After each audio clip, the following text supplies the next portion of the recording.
कुरुक्षेत्र की धूल अब बैठ रही है, लेकिन माहौल में शांति नहीं है। एक अजीब सी भयानक खामोशी है। हाँ, और हवा में वो भारीपन, खून की गंध और शोक।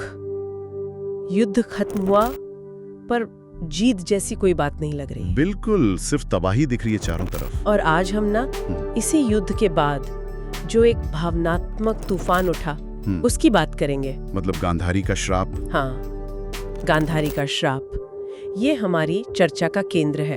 हमने इसके लिए गांधारी का श्राप, युद्ध के बाद का तूफान जैसे स्रोतों को देखा है। अच्छा। गांधारी, वो रानी जिसने खुद अंधेपन को चुना अपने पति के लिए। कमाल की पतिव्रता।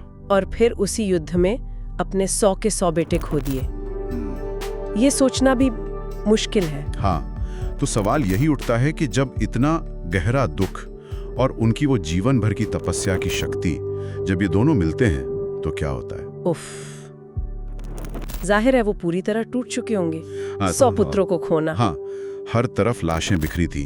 वो अपने बेटों को ढूंढ रही थी। उनका दिल पूरी तरह से फट चुका था। और ठीक उसी वक्त कृष्ण उनके सामने आते हैं। हाँ, और बस गांधारी का सारा सब्र वो टूट गया। वो सीधा कृष्ण पर आरोप लगाती है। आवाज में सिर्फ दुख नहीं था, गुस्सा था, उलाहना था। क्या कहा उन्होंने? वो बोली, कृष्ण, तुम ये सब रोक सकते थे। तुम्हारे पास तो शक्ति थी, सामर्थ्य था, फिर क्यों खड़े देखते रहे? क्यों बहने दी ये खून की नदियां? ये बहुत ही मार्मिक और मुश्किल क्षण है। कृष्ण ने समझाने की कोशिश तो की होगी। हाँ, की होगी। मतलब नियति की बात, कौरवों की अपनी जिद, उनके कर्म, ये सब कहा होगा। लेकिन क्या उस वक्त गांधारी कुछ सुनने की हालत में थी? नहीं, बिल्कुल नहीं। उनका दुख इतना बड़ा था कि कोई तर्क, कोई दलील काम नहीं कर रही थी। सब धुंधला पड़ गया था। और ये जानना जरूरी है, हाँ, कि वो सिर्फ एक माँ का दुख नहीं बोल रहा था। उनके शब्दों के पीछे ना उनकी वो तपस्या की शक्ति थी। बिल्कुल सही। वो जो उन्होंने आजीवन आत्म अनुशासन रखा, सत्य का पालन किया, उससे एक ऊर्जा पैदा हुई थी। उनकी वाणी में एक बल था। तो ये सिर्फ भावनाएं नहीं थी, बल्कि भावनाओं और तप की शक्ति का मेल था। हाँ, और इसी मिले जुले आवेग में वो शब्द निकले जो इतिहास बन गए। श्राप? हाँ, श्राप। उसी भयानक माहौल में गांधारी की आवाज गूंजी, एक श्राप की तरह। उन्होंने कहा, वासुदेव, जैसे मेरा कुल, मेरे बेटे एक दूसरे के हाथों मारे गए, वैसे ही तुम्हारा वंश, ये यादव वंश, ये भी आपस में लड़कर खत्म हो जाएगा। तुम भी अपनों को खोने का यही दर्द झेलोगे। कितना भयानक श्राप! और उससे भी ज्यादा चौंकाने वाली बात ये थी कि कृष्ण ने, उन्होंने इसका कोई विरोध नहीं किया। मतलब उन्होंने बस सुन लिया? हाँ, बिल्कुल। एक तरह की शांत स्वीकृति, जैसे वो जानते थे। जानते थे? क्या जानते थे? शायद वो काल को जानते थे, समय के चक्र को। स्रोत यही इशारा करते हैं कि कृष्ण को पता था कि यादवों का भविष्य उनके अपने कर्मों की वजह से आपसी लड़ाई और विनाश की तरफ ही जा रहा था। अच्छा, तो गांधारी का श्राप सिर्फ एक बहाना बना, एक निमित्त, हाँ कह सकते हैं, एक कैटलिस्ट।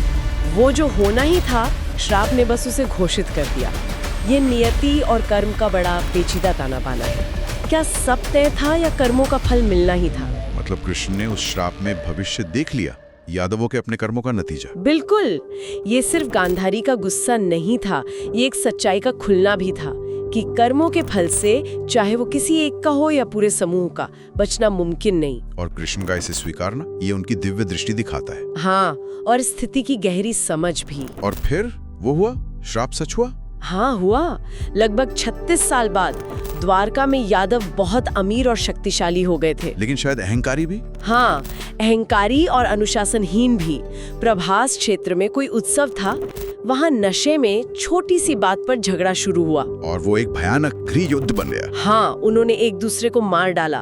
बेरहमी से पूरा का पूरा वंश खत्म हो गया। और खुद कृष्ण, उनका अंत भी मतलब किसी महानायक जैसा नहीं हुआ। नहीं, बिल्कुल नहीं।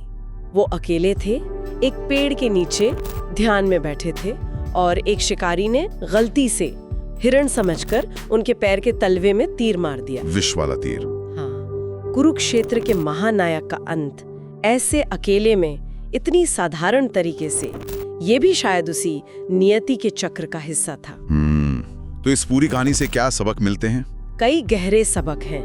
पहला तो यही कि युद्ध के नतीजे कितने उलझे हुए होते हैं। जीतने के बाद भी विनाश का श्राप मिल सकता है।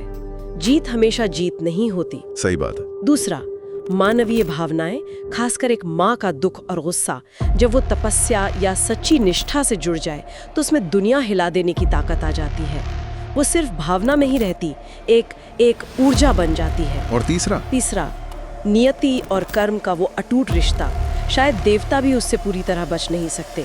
कृष्ण का श्राप मान लेना ये भी दिखाता है कि ब्रह्मांड के नियम शायद सबके लिए एक जैसे हैं। तो गांधारी का श्राप सिर्फ बदले की कहानी नहीं है। ये महाभारत के बाद कर्म, दुख, परिणाम और नियति पर एक बहुत ही गहरा चिंतन है। हाँ, ये जीत और हार के असल मतलब पर सोचने को मजबूर करता है। तो श्रोताओं के लिए हम एक सवाल पूछ रहे हैं। जरूर।